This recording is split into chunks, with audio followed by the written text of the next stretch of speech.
It is a Tuesday morning here on Birds 365. Hold on, let me check. Yeah, the score hasn't changed from Sunday's Raiders game. It's still the same, 33-22. It was when we were here with you yesterday. Yesterday was me, Jody McDonald, with my buddy Jeff Kerr. Today I got my partner back. John McMullen has made his way back from Sin City. Tell me at least you didn't lose a ton of money on top of it, McMullen.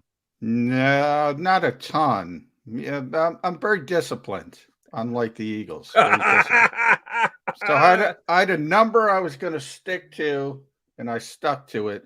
But, mainly because I didn't have the time. So right. That was the main reason. So if you got close to the number with the amount of time you had, that's not a good thing. That means the cards or the slot machines will run it against you. Yeah, it was I only had a little bit of time to play some slots, and mainly at the airport.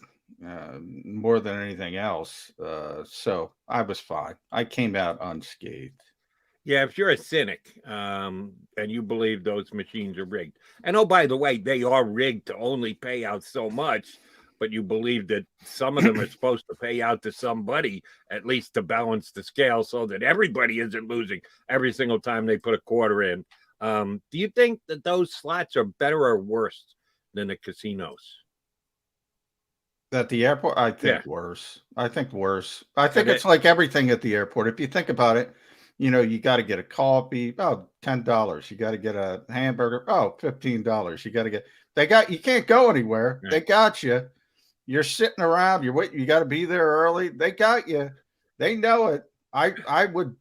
I would bet they're worse. You're a captive audience. So, we don't have to pay off the percentage that we do in the casinos. We'll just continue to take their money hand over fist. All right. Sorry you didn't do well at the airport slot machines. Other than Ocean Casino, which pays out greatly, by the way. Unbelievable. It's like giving away money, as a matter of fact. So I should plan a vacation within the next 24 hours. All right. Let's talk about the mess it was. Didn't get a chance to talk to you yesterday. You were winging your way back here to Philadelphia, which, by the way, flight okay? Well, 2 flights. Yeah, they went as well as can be expected. But you talk about being a captive audience. On the way out there, I actually had a direct flight on the way out there, which seems fine.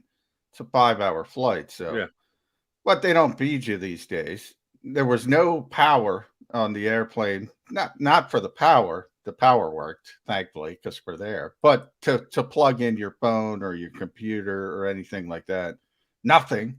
So it was a plane from the 1960s, evidently. But other than that, it was fine. They give you a movie at least? No, nothing.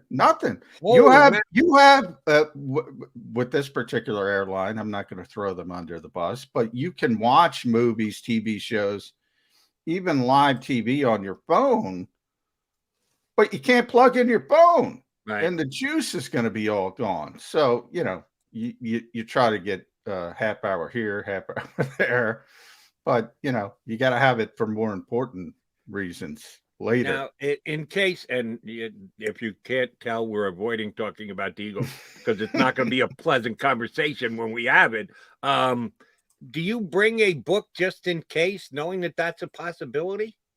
Normally I do, and I didn't, of course, because the possibility unfurled itself right in front of me. All right, so it's extra Z time. So if you're a Seinfeld fan, I was David Putty. I was just staring straight ahead for 5 hours. Oh, that's not good. That's not good. So that was on the way out. On the way back, you had a connector. Where'd you have to get off and back on again? Dallas. So I got. That's right. You mentioned that last week. Yeah, I got 15 minutes with a winning football team's culture.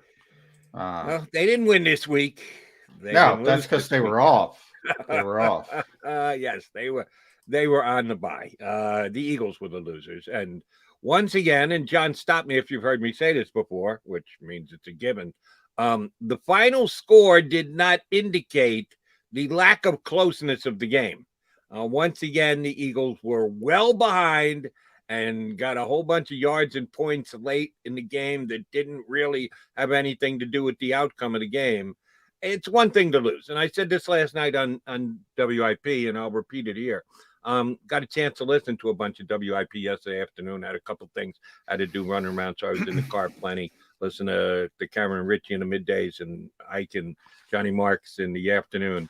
The one thing that surprised me, because Eagle fans were apoplectic, as I thought they would be, a whole bunch of people were surprised that they're as bad as they are, that they're 2-5 and they didn't see this coming and they didn't think this season was going to go as badly as it has. And that kind of gets to me because, yeah, I thought they'd be about 2-5 after these 7 games. The schedule was tough in the first half. You got a new coach, new staff, new quarterback, growing pains, all those things. Yeah, I thought they'd be around 2-5 at this point. I don't understand why people are surprised. You got a theory? Ugliness of how they play, which is my theory. You're right, because 2-4, I mean, okay, pick out the win. Were you going to beat San Francisco? Now, in hindsight, they're not as good as probably we thought. But coming into the season, nobody thought they were going to win that game. You're going to win at Dallas? Well, people can put on their Eagles-colored glasses, but the game is down there. That's a better football team, and they're better than probably we expected. And then you had Tampa Bay and Kansas City. And even though Kansas City's struggling, we knew the Eagles weren't going to beat them. So, the number 2-4, then you start to get into this portion of the schedule. You get to the Raiders and say, okay, that's a winnable game, but you're not saying on the road they're going to necessarily beat that team. And then Detroit starts in probably the softest part of their schedule moving forward. Not probably, unquestionably. And we'll see if they can sort of even the scales a little bit. So I think it's the way they played. Look, I talk about it all the time. I'm not a fan personally of RPO offenses. I think they're ugly. I don't like the way they look. I think people are seeing it unfold when you're not very good. On top of it, then you're playing a ton of cover 2 on defense. It's not what this city likes. They hate it. They hate it. If it's death by, 1,000 cuts or the gunshot, they want the gunshot. But they're just not good enough personnel-wise. But so to your point, the overriding aspect of that is, okay, they're a bad football team, and they're a bad football team that plays the way the fans don't like on top of it. That would be my assessment of what's going on. That's a very fair assessment. It depicts what's happened in the first 7 games here of the season. And I said this yesterday here on Birds 365 and then last night on WIP as well. I know that people are very upset with Nick Sirianni, and they got right to be. His play calling is questionable. We can give him as much a pass as we want for trying to make the play calling fit Jalen Hurts' skill set, which I think he does. Well, at some point you have to realize what I thought was best for Jalen Hurts might not be best for Jalen Hurts, and I got to tinker with it, and we've seen no changes whatsoever. Maybe they were going to run the ball a little bit more before Miles Sanders got hurt. Maybe not, because the second time they got the ball after punching it down the Raiders' throats, they weren't run heavy and they didn't do anything with the ball. So I think that's an evaluation still to be made. You can get on Nick Sirianni. Jalen Hurts is still woefully inconsistent. Some of his stuff looks great, pulls it down, makes plays with his legs. That can be exciting, but his inability to throw the ball where he wants, his accuracy is still very much a question mark. All those things are very true. But here's the bottom line, John. The defense is worse than the offense. The offense is bad. The offense is not doing what it's supposed to do. The offense isn't showing us anything that we can sink our teeth into for the future. The defense is in shambles right now. And yes, that's individual players, but more than anyone else, Jonathan Gannon, this system is, and talk about not giving you what was advertised. I remember you and I talking about the fact that he came out and said deception will be a key for us this year. I'm sorry, I'm not going to give you all the info on my defense because I want to be able to catch teams off guard. I want to be able to hide what we're going to do. I want to be able to attack from all different directions. They're the most vanilla plain defense I've seen here. And you were a bigger Schwartz fan than I. We established that early on here on Birds 365. Johnny Mac liked Schwartz. I thought Schwartz was fine. He wasn't anything special. Looking better now, though. Please give me Jim Schwartz back. Get him back here ASAP. Yeah. The only thing I would disagree with you on is the defense has been worse than the offense. I can't pick that. I can't pick that. I absolutely believe that. The offense is just as bad. If you look at certain aspects, and here's why I lean towards defense more than offense, and I've said this pretty consistently. I can figure out what Jonathan Gannon's trying to do. They just can't do it. And it's probably a bad plan with the personnel he has, but I don't know what a good plan with the personnel he has is, other than playing the way Schwartz did, and everybody hates that. And that's putting everything on the defensive line and saying, go get the quarterback and don't worry about the running game and all that kind of stuff. Wide nine, which people hate. What do you like? Tell me what you like and I'll tell you what to play. But offensively, I don't know what Nick's trying to accomplish from week to week. At least I understand what Gannon is trying to accomplish. I never know what Nick is trying to do. And then, by the way, when they get down by 2 scores, which is an all too common occurrence, then it's just bang, out the window. Everything's out the window. We're just going to throw the football or Jalen go make a play with your legs. That, to me, is what it has boiled down to when they get behind in games. So from that standpoint, I give the defense a slight edge over the offense. And that's not a compliment, by the way. That's just, the better of 2 terrible worlds right now. And again, it only comes down because of the system. Look, people hate the system. I hate the system. I hate it when Tony Dungy ran it. And he ran it successfully because I think there's such a small margin of error. So to me, that's a philosophical thing. You got to talk about Jeffrey Lurie and Howie Roseman and where they went. We got to go all the way back to moving on from Doug Peterson and the previous regime. That's the crux of this all. I got news for you. If they hire Josh McDaniels, Jonathan Gannon would be the defensive coordinator. The Eagles earmarked their defensive coordinator before the head coach. It was very similar to actually Jim Schwartz and Doug Peterson. Right. They were going to bring Jonathan Gannon in to be the defensive coordinator. They loved the guy. It hasn't looked good early. Get him some linebackers, and I can tell you if it's him or it's the personnel. I can tell you that. So, it's time to stop this nonsense, I would say to Howie Roseman. Where are we on Tankathon, Jody? You probably know. I haven't checked it. Get me a linebacker. The Dolphins pick is number 2. The Eagles pick is number 6. And I believe the Colts pick is number 12. That's good, actually. That's good. Yesterday. And I know you had concerns that at some point the Colts were going to go, whoa. We're not making the playoffs. Yeah. We're not letting them get to 75%. Guess what, Carson? You're sitting the last 4 games. I never. No, you don't have to worry about that. They got some wins. Right, they're in that middle range. They're probably only going to get better. So give me 2 top 10 picks and another pick later, probably 16, 17 range. That's the perfect scenario. Get me a stinking linebacker. I want a quarterback too, but we'll get to that. Get me a linebacker. I do want to ask about the quarterbacks because they made quarterback moves yesterday, neither of which I think is going to have a major effect on Eagles going forward, but they did juggle quarterbacks a little bit, and I think Howie once again actually made a nice small move. Does that actually portend for the Eagles to win football games because of it? Who knows? But I do like what they did, shaking it up a little bit, but I need a hand and an explanation from you. But before we get there, I'll explain to you why I think the defense is worse than the offense as of right now. For the reason you just gave. I still don't know at its core what the head coach is trying to do, the play caller head coach is trying to do with the offense. It sometimes goes one way, it sometimes goes the other. His explanations after the fact don't always add up to me. So I'll cut him in my mind some slack because I don't think he's figured it out yet.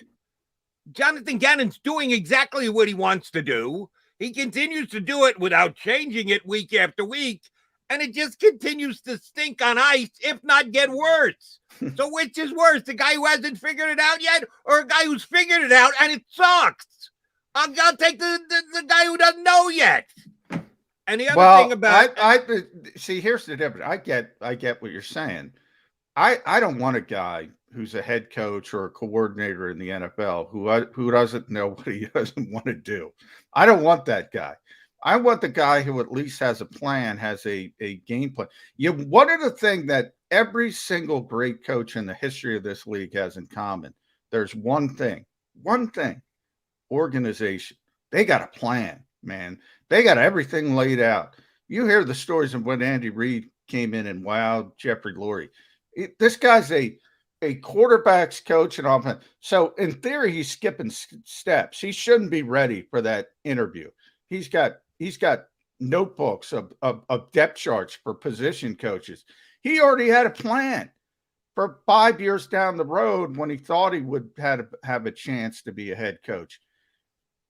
They all have these unbelievable organizational skills. I don't see that with Nick Sirianni. I really don't. I like the guy personally. I joked about it yesterday, and it wasn't the case, but everybody was making the same joke. Nick's 45 minutes for being 45 minutes late to his press conference. These press conferences move around. Typically he's not on Tom Coughlin time. He's on, he's always late to hit a normal press conference.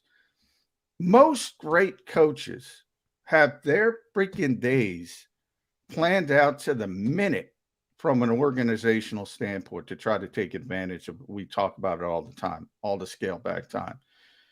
Now, maybe it's a little thing. And again, yesterday there was a different reason. Yesterday, the reason was because they were making the trade and the timing of it, and they wanted to wait till it was consummated before they sent Nick out there, which is probably what they should have done. So the jokes aside from yesterday, I don't see that. I don't see those organizational skills. I want the guy who's got a plan. Now, if you give me, name the linebacker, Devin White, and it still stinks, then I'll tell you, yeah, this isn't going to work. I will criticize JG for this. Look, the only thing you have is defensive lineman and Darius Slay. So let them go, man. Let them go. And the second, I'm going to criticize 2 points. If you're a young coach, you better get the veterans on board. And he didn't get Fletcher Cox and Darius Slay on board. And that's a mistake. Right. So there's plenty of mistakes. I was going to go there. And the other reason why I'll cut, if you were dividing Sirianni offense, Jonathan Gannon defense, Sirianni's got a quasi-rookie quarterback.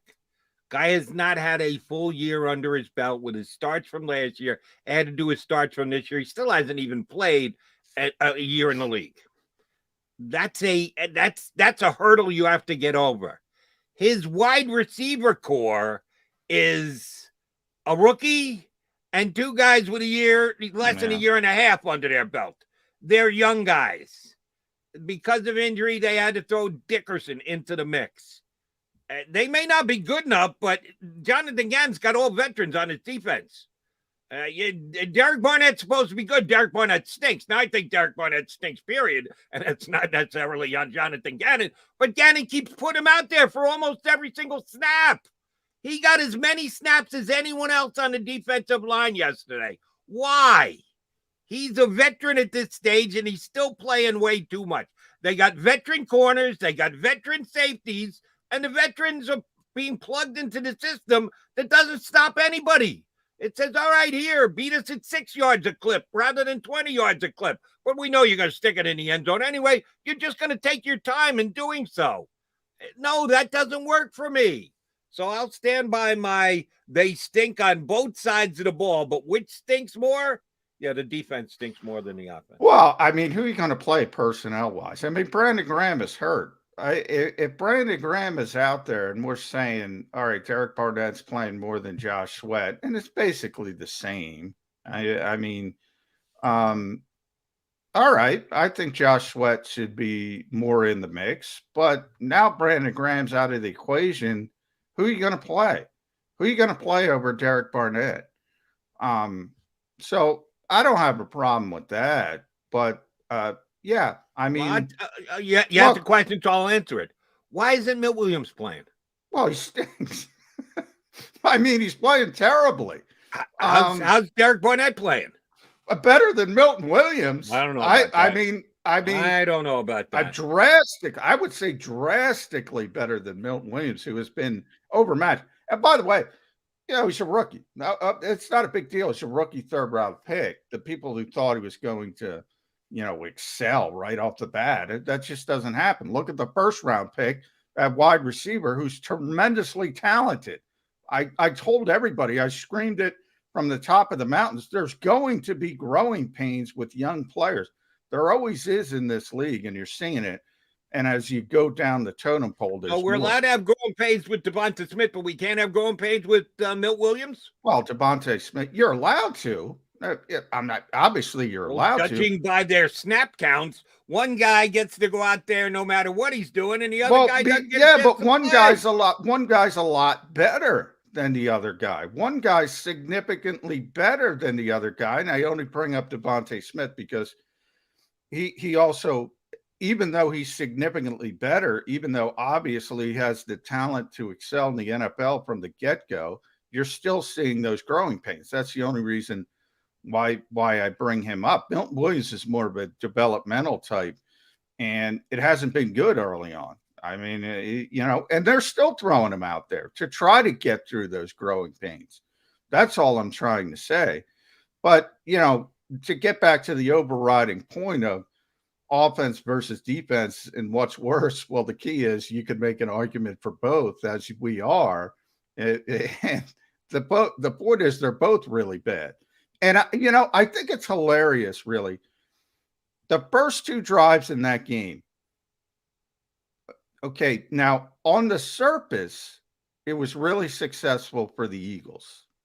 They drive down the field in a traditional fashion. Jalen Hurts under center, handing the football off to Miles Sanders. You get the play action to Dallas Goedert. You get the angle route over the middle of the field for the touchdown to Kenny Gainwell. Everything the fans wanted, tied up into a neat little bow, and they scored a touchdown. Now, they kick the football off, right? And the Raiders go down the field. How many plays was it, Jody? Exactly what Jonathan Gannon wanted. Exactly what he'd prefer to get off early. But 1, 2, 3, I'm counting them up. 4, 5, 6, 7, 8, 9, 10, 11, 12, 13 plays. Oh. And then Derek Carr over the middle to Richard, just a little bit off, throws the football off target in the middle of the field. There it is for Avonte Maddox. Interception. Bend, but don't break. Perfect. Early. Perfect early. But here's the difference. Nick Sirianni changed. He doesn't want to do that. He did that to acquiesce to the criticism. Jonathan Gannon at least stuck to his plan. It worked for one time. That, to me, surmises the two of them up. Look, one guy's got a plan, one guy doesn't. One guy's got a plan, one doesn't. Well, how did Gannon's plan work on the Raiders' second possession? Didn't. The whole game didn't work. So basically the same exact thing. Sirianni's plan worked, went right down the field, touchdown. Gannon's plan worked. Oh, we'll bend, but not break. We'll wait for you to make a mistake. They did, deep in their own territory. Then the second possession for both coaches, they didn't get done what they needed to get done. Sirianni's offense did nothing. Gannon's offense went bend all the way into the end zone. You're misunderstanding my point. The only point is they played a horrible football game. They outscored they gave up 30 unanswered points. I'm not talking about the entire game. I'm talking about one guy you can see as the termite, throwing darts, man. Oh, this didn't work. I'm going to try this. This didn't work. This doesn't work. I'm going to try this. Jonathan Gannon at least has a plan. The plan might stink, but he at least has a plan. I think the plan stinks because he doesn't have the personnel. Now, also from a personal perspective, I say it all the time, and people that have known me for years know I've been saying this for over 20 years. I hate cover two defense. I hate it. You cannot beat the great quarterbacks with cover two defense consistently. You can look like you're a world beater against bad quarterbacks, but against good quarterbacks, they tear it to shreds. I don't like it. I'm just saying other coaches have had success with it. But if you want to have success with Tony Dungy, Derek Brooks, Tony Dungy, Jack Del Rio, Lovie Smith, Brian Urlacher. If you want to have success with it, get me a damn linebacker. That's fair, but Jonathan had to know that was the case, that he was coming to a team that didn't have a playmaking linebacker, or maybe thought that Alex Singleton was going to turn into Brian Urlacher. Good luck with that. And he's sticking with the system that he has. Yes, I guess it's just a definitive philosophical difference between you and I. If I've got the choice between a guy who's throwing darts, which isn't good, but throwing darts and sticking with something 7 games in that is proven not to work, I'm not going to go with the guy who says, well, but at least I'm strong in my belief in this. Well, all right, let me get one more before I know we got to hit break, but let me get one more point because I want to convince you why I'm right. Jody, all right, we go through 4 weeks of training camp. We're in game number 7. You're practicing all that time to do this thing, and then you change and do something else. Does that make sense to you? Absolutely, it makes sense. Where you don't practice something, let's do something else. Let's do something else. I mean, that's not going to work. That's not going to work. When something doesn't work, you need to change it. When you have a good enough sample size, when you've gone to the well often enough, and it just doesn't work, you can't just keep saying, but we've dedicated so much time and practice and thought process, we have to stick with this. No. As the sample size gets bigger and you find more and more that it doesn't work, you have only one option as far as I'm concerned, and that's start changing things. It doesn't have to be a massive across the board, change the entire, forget everything I've ever taught you, but you got to be able to make some changes, and I don't see any changes out of Jonathan Gannon. All those changes are generally, and you're right, there have to be changes, but all those changes are generally come down to personnel. Look, you can throw something out there, and that's what I said. There was a lot of week 1 vibes to that first drive. Look, the Raiders came in, Gus Bradley came in watching film of the Eagles, and he was ready for RPOs, and they went different. So I think this assumption that, oh, it would have worked again, maybe it gets you through a week. Maybe it gets you through a week. Maybe you even get a win. But you saw it week 1 with Atlanta. They caught the Falcons by surprise. Nick Sirianni talked about it all leading up, and we joked about it all leading up to the season opener. I have a competitive advantage. Nobody knows what we're going to do. And by the way, he was right. Atlanta looked like they didn't know what the hell to expect. But the minute that tape got put down, everybody in the NFL, every defensive coach was looking at it. And they started the next day and said, oh, this is how we have to play this particular quarterback in this offense. And it has been ugly ever since. The same thing would happen for those, because everybody in this town wants to run the football. Everybody in this town wants it to be 1975.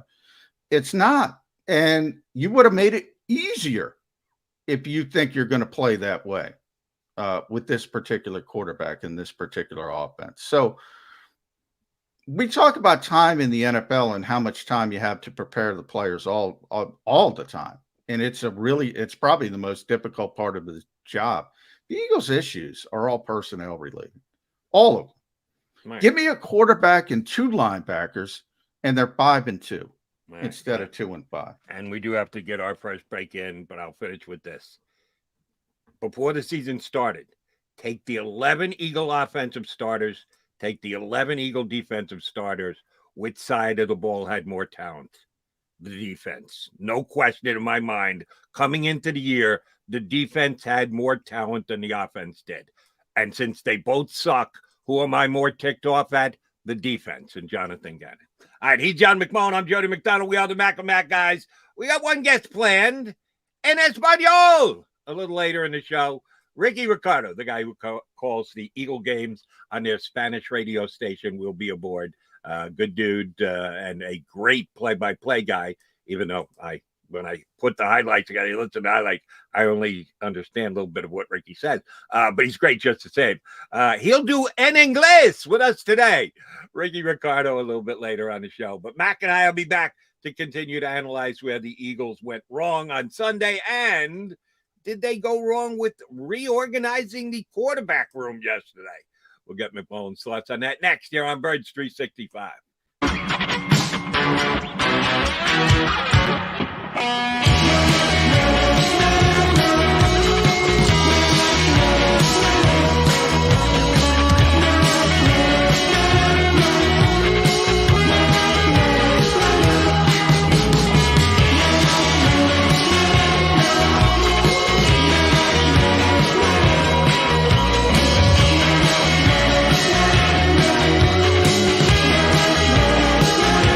At Stateside Vodka, every new customer gets the world's best rocks glass, free. What's that? A rocks glass? You're telling me that bottle is cut in half? You could say that. Holy shit. And you're telling me I can get one of these glasses for free? That's right. 1 free rocks glass per customer with each first-time purchase of Stateside Vodka. So good, it just disappears.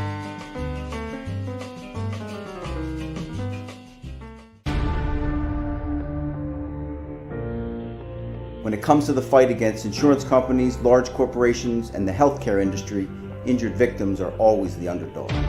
But that doesn't worry us. At Messa & Associates, we're an injury law firm from Philadelphia, and we come to fight. Our clients know that they've got representation with a chip on its shoulder, and it's the same chip that makes Philly the toughest city in the country. Call 215-568-3500 or visit us online at messalaw.com. Messa & Associates, the toughest injury firm in Philadelphia. In Philadelphia, we celebrated the miracle with pride only 5 years ago. And then the following morning, IBEW Local 98 members went back to work, building this city, rescuing our communities from decay, and inspiring the young men and women of the region to take pride in who we are. Like the Cats, Local 98 members believe in hope. John Doherty, business manager of Local 98, says it this way: the best way not to forget where you come from is to never leave.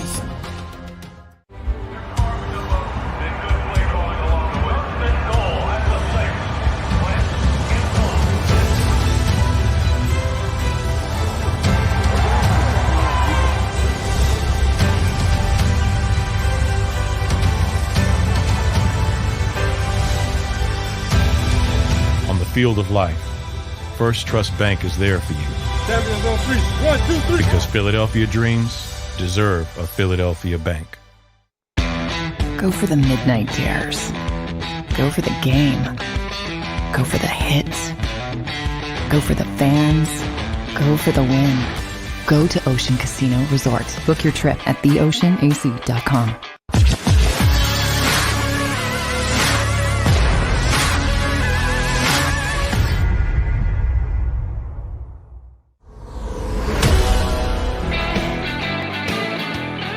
John McMullen and Jody McDonald, your Mac and Mac Birds 365 amigos. We're hanging with you on a Tuesday after another bad Eagle loss. We started the show by me getting John's itinerary down on his travel stuff. We're going to start the second segment in the same exact way because I got to know about yesterday. Early morning flight out of Vegas for you, but you're flying back across country with a stopover. And oh, by the way, you're losing time coming back to the East Coast. What time were you supposed to touch down back here in Philadelphia yesterday? 3:30ish. All right, so 3:30. Could you access your phone and computer on the way back? Yes. Well, you can't do anything with important, but yes, I did have charging power on the way back. So you knew what time Nick Sirianni was supposed to talk to the good folks of Philadelphia. Were you planning on getting there in time to be able to intake what Coach Sirianni had to say in his day after press conference? Yeah, we knew that last week. It was scheduled to be 4:45. So I got in the door at my house at about 4 o'clock, a little bit after 4 o'clock. So yeah, I was right there. I was ready for Nick Sirianni. And then after a miserable day, but I was ready. Miserable day. And oh, by the way, supposed to go at a specific time. Oh, it's pushed back. Oh, it's pushed back again. Oh, we're not quite ready. I'm sure Mrs. McMullen was happy with you. Oh, speaking of, what probably, did I expect? She still doesn't understand. Like, I'm in control of Nick Sirianni. I can tell. Well, how long is this going to be? How long is this? It's just, and no matter how many times you explain it to them, it's not getting through at this point. I'm not in control. Control what you can control. I'm going to tape that and place it down on my kitchen table. Good luck with that, playing that tape for the missus. That's going to go over real well, John. Anyway, Sirianni gets held up, and we find out after the fact the reason that they were running late was because Howie Roseman was making some roster moves, that they have reorganized the quarterback room, removing one veteran and bringing in a new guy and a young guy at that. So they have a developmental quarterback on the roster again, which I'm glad to hear. I'm not sure about the guy they got, but at least he's a developmental quarterback. But let's start with the veteran guy. Joe Flacco, when he signed, some people question, really? You had to give him that much guaranteed money? I was okay with it because, I know the Jets and know people around the team, and they said Flacco was a good dude. He accepted his role. He knew what he was supposed to do in the quarterback room. He wasn't one of those veteran guys who take an attitude of, hey, it's not my job to coach him up. The quarterback coach can coach him up. I'm here to just get my business done. No, he was a guy who was willing to work with everybody else in the room. So I thought that might be helpful for Jalen Hurts. So I was okay with what the Eagles spent and the fact that they made the move for Flacco. And remember, they had Flacco before they ever knew that Gardner Minshew was going to be available. So you got to keep it in the order that it happened. Well, they were able to turn around and flip him for the exact same thing that they paid in acquiring Gardner Minshew. Flacco wasn't going to do anything this year here anyway. It wasn't like he was riding to the rescue for the squad. So if you get anything in exchange for him, it's pretty darn good. I got no issues. If anything, I'll give Howie Roseman a thumbs up for the veteran removal yesterday. You see it the same way or different, John? No, yeah, I mean, that's what Howie's good at. He's always going to get value out of trades and potential situations, at least on paper when you look at it. Now, ultimately, you talk about how players play and things like that. But as far as the value of where they are, the only problem I had with the original Joe Flacco was signing was it didn't make sense for this team at this time. 36-year-old backup. What do you need a 36-year-old backup for? It's turned out to be correct. Now the Eagles are saying, well, we think we have a chance and we think we could be in the mix. And by the way, they still could be in theory with the soft part of the back end of the schedule. And we know that it certainly looks like that last wild card is going to be right around 500. We'll see how that shakes out as things move forward as well. But so I didn't understand, just because of the age, he's not going to be around here long term. Was a little bit expensive for a backup quarterback as far as what you could get if you want the younger routes. And they ultimately were able to get Gardner Minshew a little bit later. And as you mentioned, you spin it off and everything's fine. So no issues whatsoever. Perfectly understandable. Makes sense. The Jets need a backup quarterback, obviously, with Zach Wilson being out. And they know, even though it's a new coaching staff, the organization knows Joe. So it made sense from both sides. Obviously, Joe Douglas and Howie Roseman understand each other. So that probably made it a little bit easier. I do think it puts a little bit more pressure on both Nick Sirianni and Jalen Hurts, though, because, look, if you're being honest, Gardner Minshew's, I don't know if he's a better quarterback. They're very similar quarterbacks in that their numbers are fine, but they both put up numbers in similar circumstances. They're always behind. They're always losing games. Gardner and Jacksonville, obviously. You know, you look at Sunday's game as an example, Jody. That was ugly. In the guts of the game, Jalen Hurts was terrible. And then he put up some numbers late. And it looks better on the stat sheet at the end of the game. It doesn't matter to me. It doesn't matter to me. Mm-hmm. And Gardner Minshew used to do that in Jacksonville. But here's the problem. Nick Sirianni would rather run a different offense. And Gardner Minshew is probably more well-equipped to run the offense he wants to run. So I'm not one of those saying, oh, it's this step closer, they're going to go to Gardner Minshew. I don't think that's the case. However, if Jalen Hurts tweaks an ankle, if he's got to leave for a quarter, a half, I think this offense is going to look better. How about he's got to leave for a play?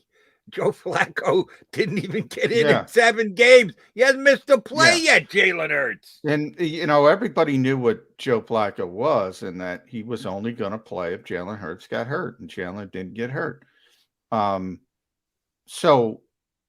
Or if the Eagles were blowing somebody out, which is very unlikely. He never got into a play. Now you have Gardner Minshew. If that same thing unfolds, maybe it doesn't. He hasn't gotten hurt yet. Maybe he doesn't get hurt.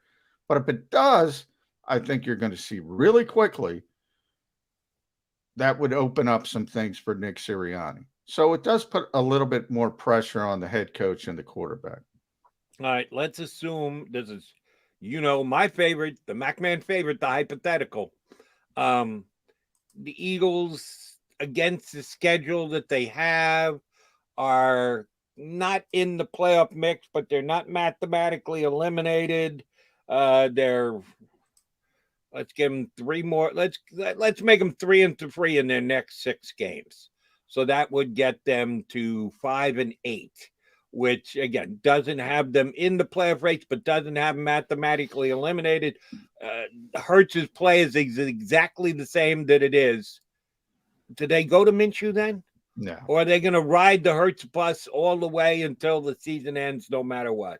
Yeah, if they win some games like 3-3, like you're saying, they're just going to ride out Hurts to the end of the season. Look, bottom line is behind the scenes at the NovaCare complex, I think they know the answer at the quarterback position is not here, and that's Jalen Hurts or Gardner Minshew. So ultimately, it's going to be someone from somewhere else.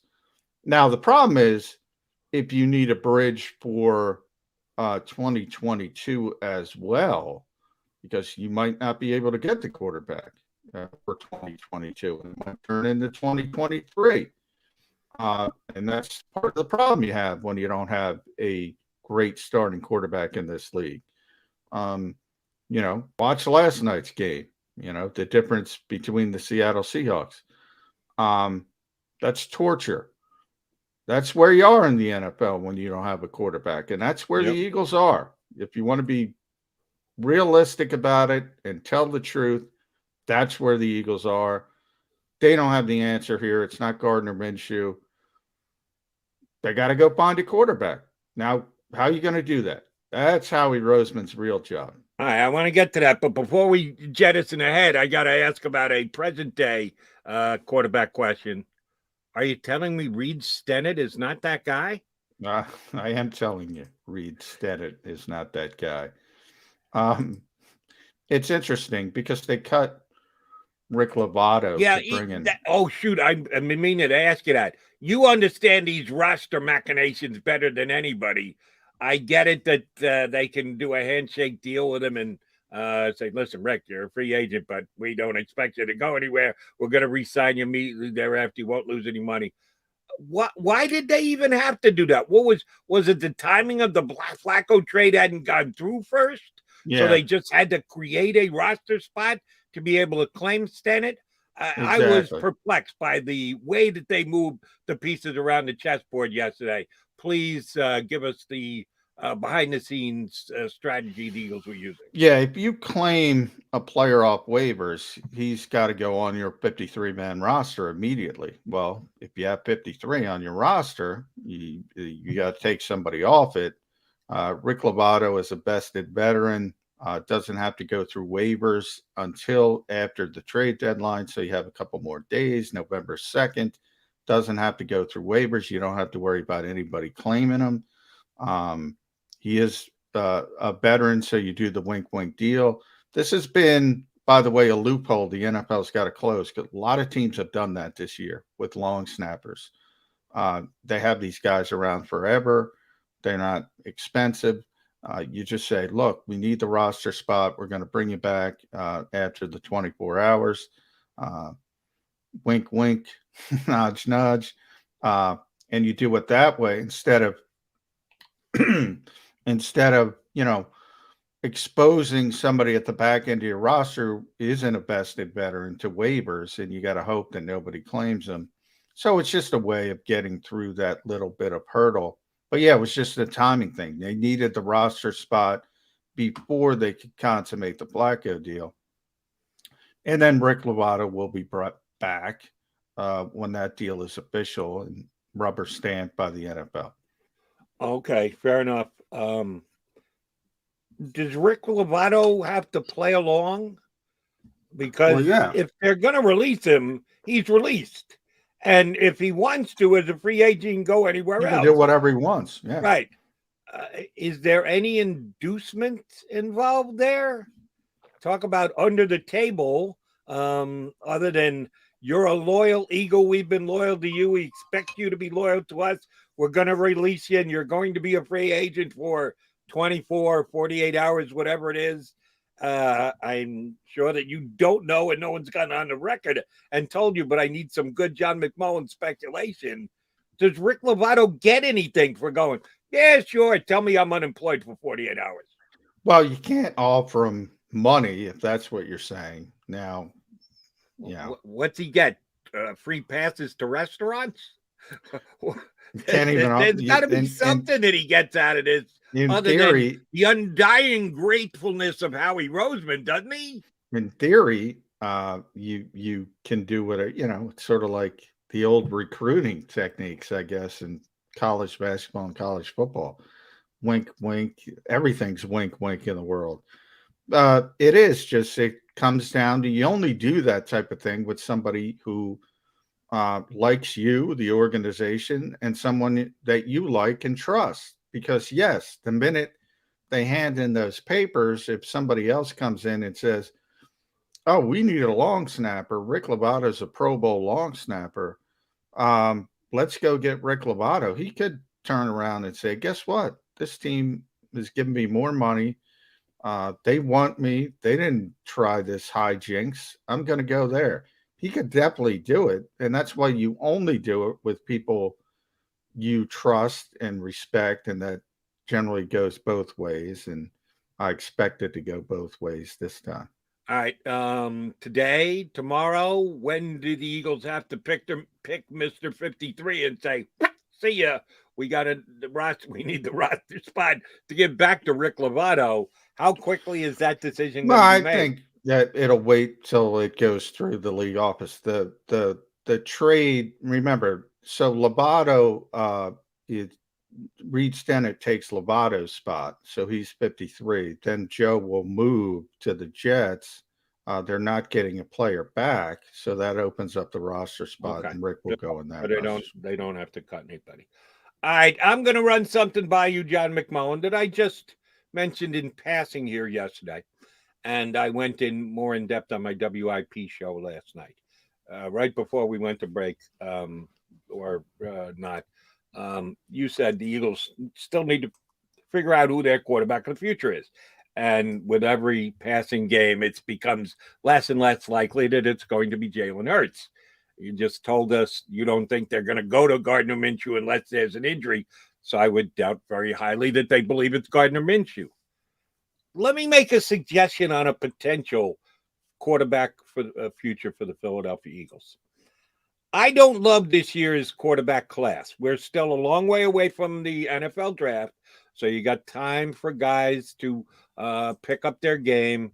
The kid Kenny Pickett has been playing very well for Pittsburgh. He is increasing his draft status and his stock. He is 23 years old already. He's a fifth-year college quarterback, but he's having a hell of a year for Pitt. You know, I like Matt Corral, but is he a guy who deserves to be taken with a top 5 pick in the draft? I'm not sure about that. If Deshaun Watson isn't coming here, he's pretty much on record without being on record that he doesn't want to come here. I don't believe Aaron Rodgers is coming here. I don't believe that Russell Wilson is going to be traded during this offseason. Well, who's going to be that guy for the Eagles then? If you don't like what's coming in the draft, the potential trade targets are either saying, I'm not going, or it makes too much sense to believe they're not coming. Let me give you a name. Should the Eagles investigate trading for Tua Tagovailoa? You know, I got asked that by an SEC guy if I heard anything about the Eagles having any interest in Tua. I have not heard even an inkling of interest in Tua. Look, if you can get him at a discount, and I would think you'd be able to get him at a pretty significant discount at this point, especially if the Dolphins pulled the trigger, make the trade for Deshaun Watson. Right. There's not a ton of leverage from their standpoint. You've already seen Harry Roseman kind of take advantage of that organization. I would certainly entertain it. I'm not the biggest Tua fan. I know you like him as a player. I think he's shown some life, certainly over the past couple of weeks as he's gotten back from the rib injury. They keep losing. It's not necessarily his fault. Hey, compared to what's here, yeah, I mean, it's an upgrade. It's a significant upgrade.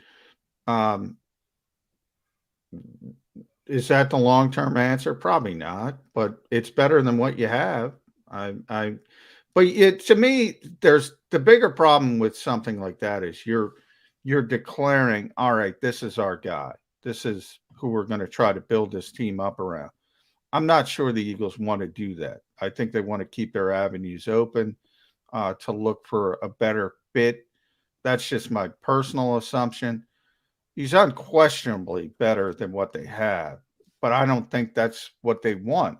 They want somebody they like and that they want to be here for the long-term quarterback answer. And I don't think that's the player they want, but you can't always get the player you want. Right. Here's my issue with that.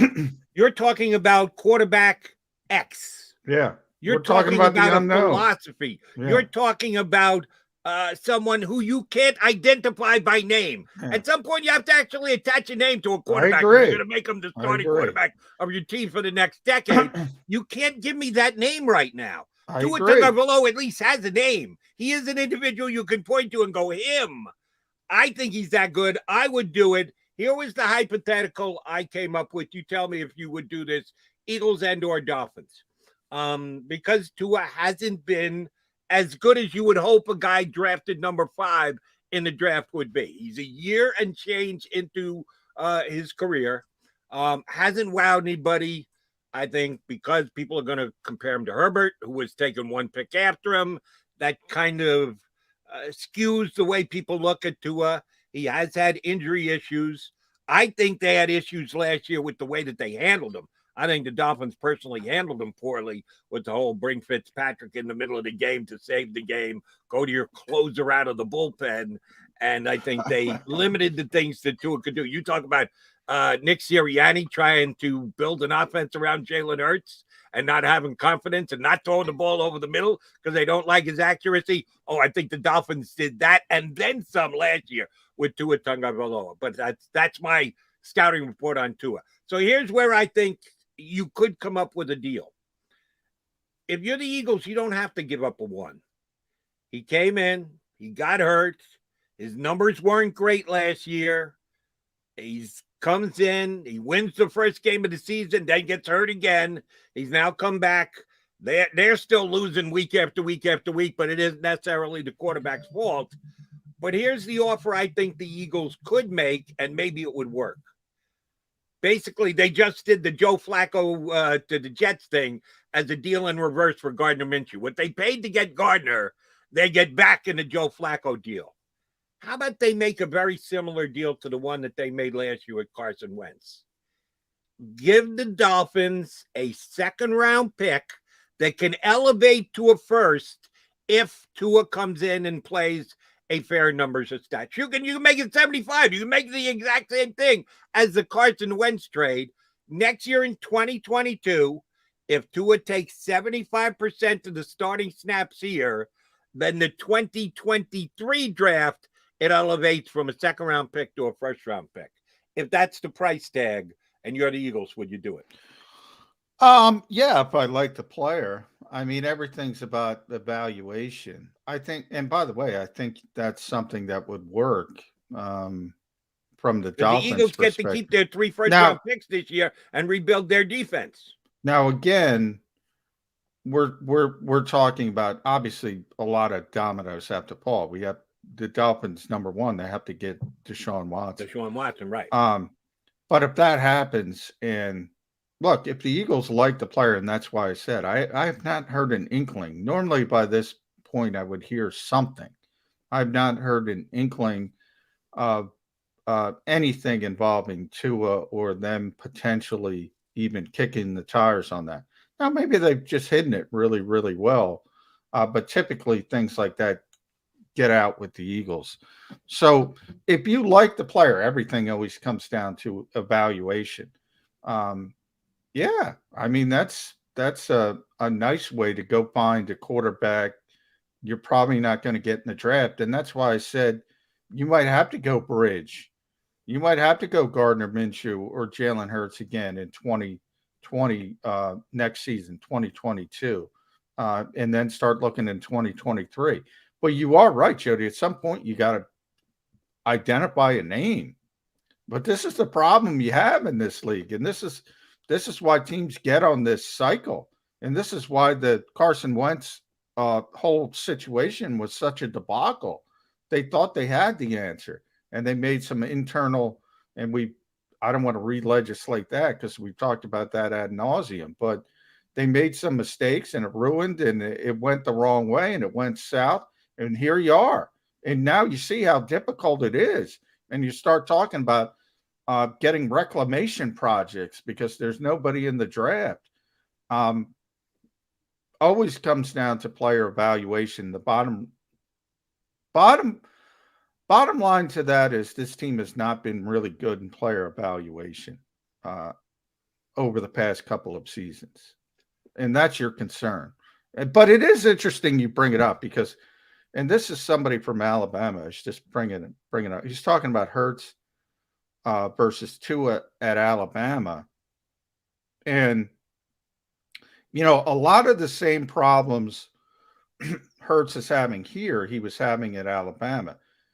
There was one season where, and this is the source from Alabama, roughly 45% of his throws were at or behind the line of scrimmage. And another 1/3 of his throws were from the numbers to the sidelines. That was Jalen Hurts at Alabama. Same issue here. Same issue here. Now, here's the interesting part. Late in 2017, among the wide receiver group, and that's the 4 first rounders. So Judy, Ruggs, Waddle, Devontae Smith told Nick Saban, look, Tua can get us the football. So it's better than Jalen Hurts. But the Eagles think he's a big time NFL quarterback. I mean, all comes down to evaluation. Right. They have to evaluate. I'm asking you your evaluation. I'm giving you my evaluation. I love the kid going into his junior year at Miami. At Alabama. Injuries curtailed the season. I thought he was going to be the number one pick in the draft. Now, I'm not arguing that Joe Burrow should have been the number one pick in the draft. He damn well should have after the year that he had. I just didn't know that in September. By the time we got to January, I said, oh, shoot, Tua's not going to be the number one pick in the draft, Burrow is. So Tua ends up going number 5 because people had concerns with the hip, the injury he had, the fact that it ended his season. I still like the player. I still like the skill set. I still like the talent. And if, oh, by the way, the Eagles don't make a competitive offer for him, he could end up in Washington. That's the one team that's name has been out there with interest. Oh, he'll get another chance. Yeah, he'll get another chance somewhere. Yeah, I mean, that's what makes it so difficult. Because if Washington, you look at it the other way. Let's say that happens. Well, if Washington evaluates wrong, they got a bad quarterback for another 3 years. It's the same either way, but if Washington evaluates right, oh, by the way, you got to play him twice a year, every year for the next umpteen years. That could be a constant reminder. That's why you better get it right. That's why you better get it right. We try and get it right for you here on Birds 365. We'll continue to try. We got another hour of it. John McMullen, Jody McDonald. Coming up about 20 minutes from now, the voice of the Eagles en Espanol, Ricky Ricardo, will join us. Stick around for all of that.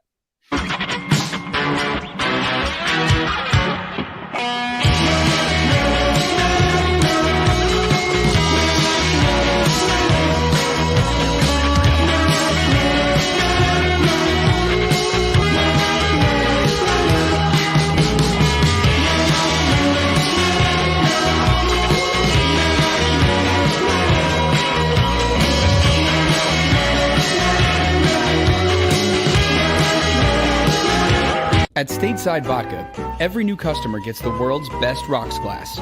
Free. What's that? A rocks glass? You're telling me that bottle is cut in half? You could say that. Holy shit. And you're telling me I can get one of these glasses for free? That's right. 1 free rocks glass per customer with each first-time purchase of Stateside Vodka. So good, it just disappears.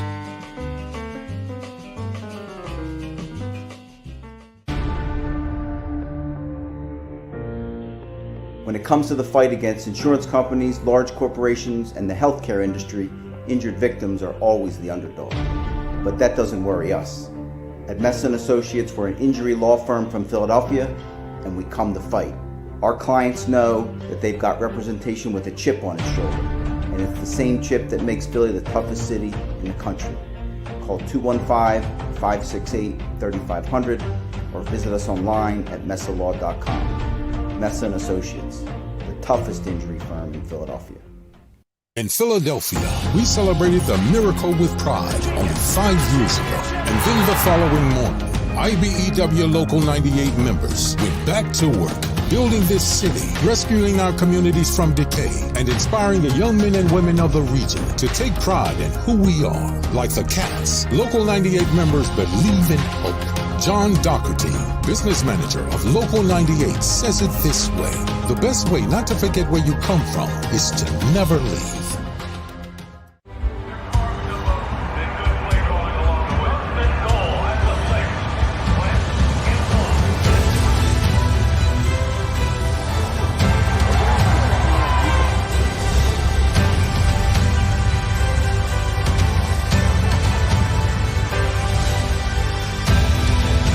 Field of life, First Trust Bank is there for you.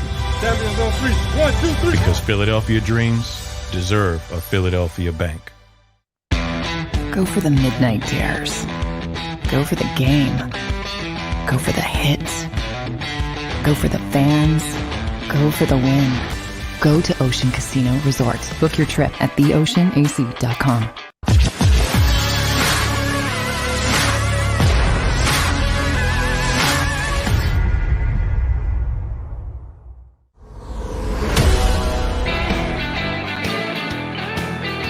Got your Mac and Mac guys here on Birds 365. McMullen hanging with you. JM, you did touch on something last segment that I want to get back to about, or maybe it was even the segment before, about Jonathan Gannon. And one of the things that he has kind of dropped the football on is that he hasn't been able to bring his star defensive players onto his side and buy into his system and believe that the way they're playing is the right way to play. And the biggest one of all, of course, is Fletcher Cox. I said this yesterday here on Birds 365. I had no issues with Fletcher Cox speaking after the game yesterday. I was glad to hear from Fletcher Cox, as a matter of fact. And even though he did, So was I. Yeah, it's more so you than me, because that's your ballywick. He did question certain things. He did say, I don't cover screens, which is basically putting the DC on blast. But he also did so with a little respect by saying, you have to play what's called. And he didn't completely just say, screw this system stinks. But he pointed out enough to let you know that he's not happy with it. I thought Fletcher actually did a really good job in being able to make his point without being disrespectful to the organization, to the coaching staff. When are we going to hear from Fletcher again? Do you now put the request in for Fletcher for weekly updates on what he thinks about the system that the Eagles have? Are they going to make him available? It was pretty telling what Fletcher said yesterday. Are you going to get a regular dose of that? Oh, yeah. Fletcher talks every week. So, I mean, he'll be there. It'll be a story. It'll be a far bigger story if he doesn't show up. And the Eagles know that. So, yeah, Fletcher's one of those guys that talks every week, no matter what. And if he doesn't, that becomes the story. And that creates even a bigger issue for the Eagles and Jonathan Gannon and Nick Sirianni. So, look, there's veteran players who are going to tell the truth. Jason Kelsey's one of those guys. Jason Kelsey's frustrated. You saw it on the field. Yeah. Now, Jason does a better job sort of filtering himself on the podium and things like that. Now, he'll rip Ben Simmons and, he'll talk about overriding things, but he's never going to rip the team. But he's not happy. And this, again, I go all the way back, and I did it. This was such a difficult situation with Nick Sirianni to begin with. And then amongst the veteran players who had success under the old regime, remember, these guys are making Pro Bowls. They win a Super Bowl with Doug Peterson, Jim Schwartz, Frank Reich, all the coordinators that came after. They had a lot of success. People forget quickly, and they don't forget. So when you're Fletcher Cox, for instance, and you say, and that was telling, I don't play screens. Well, no, you do play screens. You didn't play screens under Jim Schwartz because Jim Schwartz told you, don't worry about it. Just go get the quarterback. I've been saying this for a long time. This group, especially on the defensive line, is about more discipline, about you got to read your keys. You got to play two gap at times. You got to stay in your rushing lanes. You got to be aware of the screen. It's not as fun if you're a defensive lineman. Your probably statistics are going to be down if you're a defensive lineman. So you got to buy in. He hasn't bought in. And he hasn't bought in because he had a lot of success under the previous regime. And same thing with Jason Kelsey on the offensive side with the frustration. He doesn't want to play this offense, but he's a good soldier. And that's why this was really, really difficult for Nick Sirianni, especially with the veteran players. Now, as the roster continues to turn over and you get less and less of those guys, it'll be easier for him. Speaking of less and less of those guys, yesterday was Joe Flacco's day to be moved on. I asked you after they made the Zach Ertz trade, would the Eagles do more selling? And the fact that I was a little put off by the way Howie Roseman stated. I knew it was coming. It wasn't like Did he really just say that? Well, of course he's going to say that. He's not going to admit that he's going out there selling. He doesn't want to lose his leverage with other teams. He doesn't want to lose his locker room, where the guys who are still dedicated to being here and winning this year go, wait a minute, we're not trying to win anymore. So I get that he had to say it, but it was just the way that he said that bothered me greatly. Yesterday was a small sell, not a big sell, not going to move the needle a ton, but to get a draft pick, not all that far of a different draft pick than the one they got for Zach Ertz, who did a heck of a lot more in this town for the Philadelphia Eagles than Joe Flacco ever did. And the compensation is comparable. We still got 8. Now we got 7 days. It is 1 week from today, John McMullen, and we will be here on the air day of the trade deadline. They still got more sales in them? Yeah, I think so. I think Andre Dillard is probably the key one. And we'll see. I mean, if they want to, if they have confidence that Lane's going to be here, but Lane fits in that category of just what I said, veteran guy under the old coaching staff. But if they think he's going to be here long term, there's no need for Andre Dillard. He's at least proven himself to a certain degree to where there's a bunch of teams in this league that need left tackles badly. The Eagles could get, I'm thinking a day 2 pick for him. I'm thinking a 3rd round pick. And if they can do that, that's you were talking about a conditional 7th round pick when this season started. That's how much his value has increased. So if the Eagles can get that, you might want to do it. We've talked about Steve Nelson a lot for the similar situation of what you just saw with Joe Flacco, but to a greater degree because he's playing, but he's not going to be here next year. And if you're not going to compete and you can get something of value, and there's so many contenders that need cornerbacks, why not do something? Why not do something? I know I've never said this with you before. I've never said it on Birds 365. I've surely said it on my radio gigs before.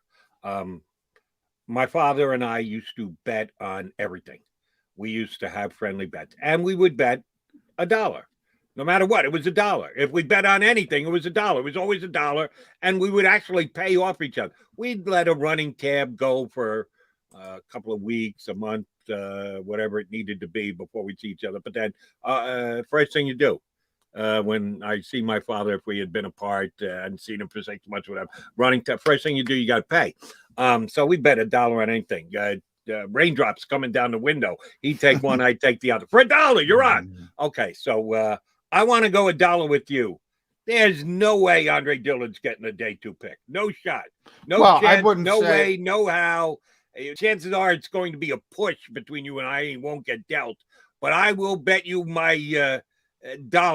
Well, I'm not. See, now you're putting me. I would think it's more likely a 4th rounder. I'll bet you a 4th rounder. But I think they're hopeful they can get a day 2 pick. I've started to hear day 2 pick. But a lot of that is, even if you go from before the season to right now into a 4th round pick, and maybe it's a conditional 4th up to a 3, something of that nature. That's, you can see the giant leap he's made from playing those 3 games, whatever it was. But it's got more to do, Jody, man. This league, and you've heard me say it 100 million times, this league is offensive line deficient. There are so many teams in this league with crappy offensive lines, and they see anybody with any semblance of ability, and they're like, oh, give me this guy. They can get a 4th round pick. I'll bet you $1 on the 4th round pick. Okay. Well, and it might even be day 2, so that's why I offered a 3. No, I'll give you $1 on both the 3rd round pick and the 4th round pick, and I'll go you one better, a 5th round pick. I think they're looking at a 6th for Dillard. Well, if they trade Andre Dillard for a 6th, yeah, I'll give you 5 $1 bets. They're not going to trade him. if that's all if they can it's a get. 6, they say no. We use the first round. They're We not can't. going to trade. That's too much admitting that they overvalued Andre Dillard. Well, I don't know. I don't know if it would have been that case if he didn't play. If he didn't play, they might have just taken that 6th-round pick and say, we'll get what we can get. But the fact that he played those 3 games and played at a competent level in this league is important. I mean, there are just terrible left tackles in this league that are starters. And there are teams desperate for left tackles. It has more to do with the other teams than the Eagles. Yeah, I wasn't all that impressed with what he did during the 3 games he was in there. He was in there solely because Mailata got hurt. Otherwise, he never would have gotten in there. And I don't think he raised his value all that much. And again, I'm not watching coaches' tape, but neither are you. We can lean on Pro Football Focus if we want. I just watch the game over afterwards, watch it once live, and then watch it again afterward. Nothing jumped off the page for me for Andre Dillard. So I think you're too harsh on Andre. I think he played pretty well in those games. On Andre, and you and I see the player completely differently. I think he can't play. The other guy you and I disagree on is Derek Barnett. Can't play. He can't play. Period. Can't play. But the Eagles continue to trot him out there, and it boggles my mind when he continues to contribute next to nothing to their games. Yeah, some guys, when I get perturbed that they haven't lived up to expectations, I just write them off. I've written but I think that's the thing. You're writing the guy off because of what happened. But you're not looking at it objectively and how he played in those 3 particular games. So, all right, let me bring up, we'll use Pro Football Focus as the tiebreaker because they got no dog in the hunt. True. Right? So if I bring up Andre, I'll bring up Andre first. So he's 32 of 77 at tackle. So to give you an indication, Lane Johnson, they just don't differentiate right tackle or left tackle. Right. Lane Johnson's 30. Andre's 32. Jordan's 15. So Jordan's having a really good year. And Jordan's better, and Jordan deserved to win. But he played well when you compare him again, the rest of the league. That's what I'm saying. If you think about, there's 32 teams. They each have 2 tackles. That's 64. You're in the top half of starters in this league for what he performed. And again, small sample size. As for Derek Barnett, he's not playing well, which is what I said. They have him, let me bring him up, 67 of 110, which is not good enough. Milton Williams would be the guy replacing him, 109 out of 119, because they have him graded with the interior alignment. 109 out of 119. Right, I mean, Milton's been stinking it up. I'm talking about moving Milton Williams outside because that's what they sold us on. He can play both inside and outside. He has played both inside and outside. But I'm just saying they grade him in interior because he's played more in the interior. Right. Either way, he stunk up the joint. I'd like to see him get in to the game playing outside, and Derek Barnett having a comfortable seat on the bench. Derek. Feel free to dig right in there. And you'll get, I mean, he's not going to be here next year. So there's another guy they'd like to trade, but he makes $10 million. So it makes it more difficult. Yeah, no, they no way they're getting a day 2 pick for Derek Barnett. I don't think they're getting not with that contract. Pick. I don't think anybody's picking him up. All right. I see Ricky Ricardo is ready to join us. We're going to punch him up in just a couple of minutes here on Birds 365.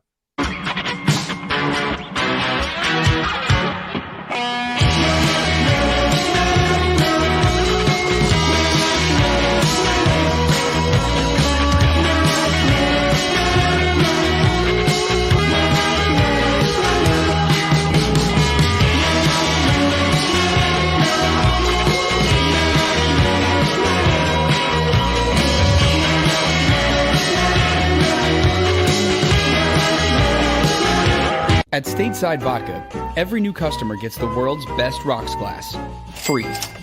What's that? A rocks glass? You're telling me that bottle is cut in half? You could say that. Holy shit. And you're telling me I can get one of these glasses for free? That's right. One free rocks glass per customer with each first-time purchase of stateside vodka.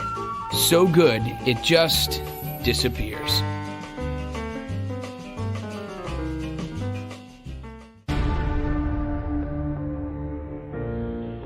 When it comes to the fight against insurance companies, large corporations, and the healthcare industry, injured victims are always the underdog. But that doesn't worry us. At Messa & Associates, we're an injury law firm from Philadelphia, and we come to fight. Our clients know that they've got representation with a chip on its shoulder, and it's the same chip that makes Philly the toughest city in the country. Call 215-568-3500 or visit us online at messalaw.com. Messa & Associates, the toughest injury firm in Philadelphia. In Philadelphia, we celebrated the miracle with pride only 5 years ago. And then the following morning, IBEW Local 98 members went back to work, building this city, rescuing our communities from decay, and inspiring the young men and women of the region to take pride in who we are. Like the Cats, Local 98 members believe in hope. John Doherty, business manager of Local 98, says it this way: the best way not to forget where you come from is to never leave.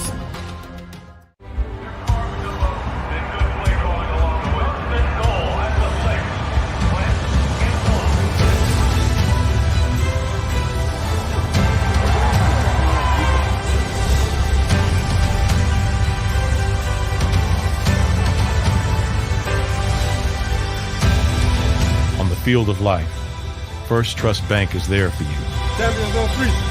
Because Philadelphia dreams deserve a Philadelphia bank. Go for the midnight dares. Go for the game. Go for the hits. Go for the fans. Go for the win.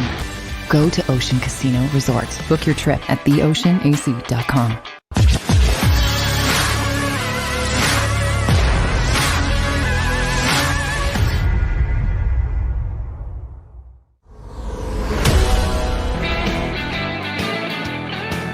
Back here with you on Birds 365. We are honored to be joined by the voice of the Philadelphia Eagles and Espanol, Ricky Ricardo, hops aboard with us. How are you, Mr. Ricardo? Hello there, gentlemen. I am well. Yourselves? Yeah, there's that voice. I'm excited. So I got to give a personal apology to Ricky right off the bat. Oh, it won't be the first time, McMullen. Won't be the first. Won't be the first time. Game days are tough, Ricky. Game days are tough, man. Yeah, I was knocked out. Gets invited on the Ricardo radio program on WIP on several occasions for fresh news right there a couple of hours after the Eagles have taken a defeat, a right to the jaw per se, but McMullen nowhere to be found. Well, there are many times I've been on the Ricky Ricardo show as well. No, you have. You have. I'm not like an O-boy or anything of that nature. That's why you keep getting invited back on the program. Now, my spotters in Las Vegas already told me that they saw you on the strip, okay, in good company, okay. I might add. So I'm going to forgive you. Well, I will say the walk. I was at the MGM Grand, so the walk, and I said this from the lobby to the elevator, and you know, casinos, they make you walk through the casino to try to distract you. It's a nice walk, and it's not you're not enjoying the slot machines, but it's a aesthetically nice walk if you get where you got going. Distracted, and that's fine. I understand being distracted in Vegas coming on my program. I get it, but it's okay. I love you, John. Yeah. All right, and we love the fact that you're on with us, Ricky. What we don't love is the way the Eagles are playing right now. 2-5 is 2-5. There's no other way to slice it, and it's not just even 2-5. It's a bit of an ugly 2-5 with questions that we can't find as an answer as analysts, as guys who follow the team. How would you rate this Eagle coaching staff as of right now, 7 games into their first year together? Is there a category that says in over their heads, way over their heads? That's the way I look at this coaching staff. You know, we get Merrill Reese, Mike Quick, and myself. We're basically next door to each other when we're doing the games. They don't travel either. So we're at Lincoln Financial Field, and what the NFL has done for us is they give us about 3 in each booth, huge television monitors, and a lot of different angles. It's very much, Jody, like what Major League Baseball does for road games for the broadcaster. So we see things crystal clear, up close, and just the body language and the look on the face of Nick Sirianni, Jonathan Gannon, and some of these coaches, just the look on their face during the game when things don't go their way, you can tell that they're uncomfortable, that they're cutting their teeth at the same time that supposedly some of these young Eagle players that we're, evaluating this year, it's the blind leading the blind almost sometimes during these games. How they could accept a 10-yard holding penalty, for example, in Sunday's game, instead of just getting the ball where the Raiders punt team had already come on the field, and for Sirianni to say, well, no, I'll take the 10 yards against a team that was number 1 in the National Football League in plays of over 20 yards. Now you're going to make it 3rd and whatever it was, 16, 15. You're going right up their alley. That's what they do best, the Raiders. Big play. Bang, zoom. There's Carr. There's the throw. Now, they got bailed out later on that drive because of the interception off the rebound that Maddox was able to pick it off. But that's just an example to me that Sirianni is going by the book. He's looking at his little cheat sheet, and he's making decisions that make absolutely no sense. So I guess to answer your question, I think they're in way, way over their heads. That's an interesting point, Ricky, because I look at that play and I say, I see more of a game management issue than the decision. Look, either way, it's 3rd and 15. That's where you want an opposing offense in. That's what the Eagles are supposed to do. Get the hell off the field on 3rd and 15. You want with already a field. Well, yeah. Your defense off and the that's field. why I bring up that's why I bring up the game management part of it, because who's watching from above, who's saying to Nick Sirianni in his ear, no, because Nick Sirianni's thinking at it. He explained it as, if it's 4th and 3, I'm going to go for it there. So that was his thought process. That's what he claimed after the game. But why isn't there a coach in his ear saying they're bringing on the punt team? That is my bigger issue with that.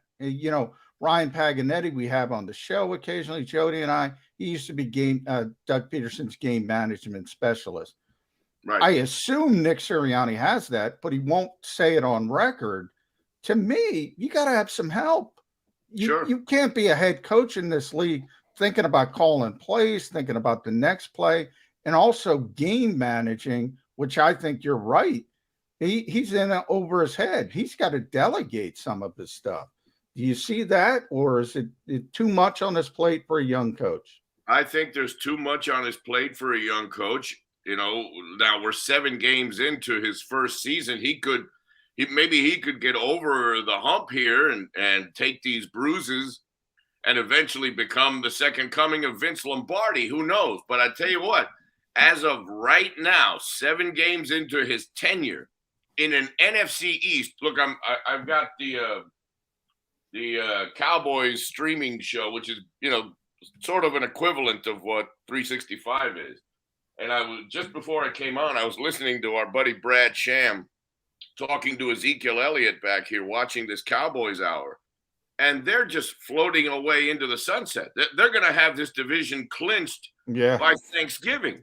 I just don't see, as bad as things are going for the Eagles, I don't see any real advantage to anything that this team is doing week after week. There's no redeemable value coming out of these losses.